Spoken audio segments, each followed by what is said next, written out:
Nakakain ka na ba ng atay ng manok? Kung oo, ang sagot mo binabati kita. Ang video na ito ay patungkol sa mga sustansya na pwedeng makuha sa pagkain ng atay ng manok.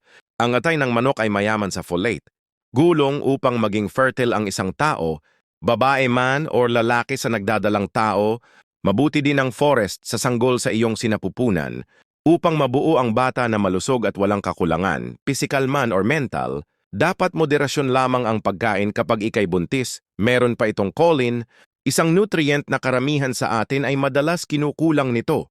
Ang choline ay mabuti sa function at kalusugan ng ating utak. Napakagandang pinagmumulan ng propina ng isang tao upang mapanatiling mapipintog at malalakas ang muscles at nagagawang mapanatiling matibay ang ating mga buto. At ang putina na nagmumula sa atay ng manok ay natulong upang mapadali ang paghilom ng ating sugat. Akalain mo yon sa bibihirang pagkakataon. Ang atay ng manok ay may taglay na vitamin C. Sobrang bihira itong makita sa isang hayop. May vitamin A din ito.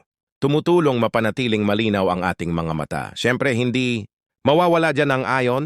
Napakayaman nito sa iyon. Kung kulang ka sa dugo, ito ang nararapat sa iyo nagpapanakasin. Ito ng ating resistensya at magaling gumawa ng red blood cells sa pag-aaral ng isang dentista na si Dr. Weston Price.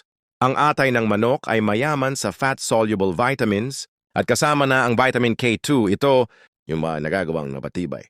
Ang ating mga ngipin, kasama na din mapatibay ang ating buto.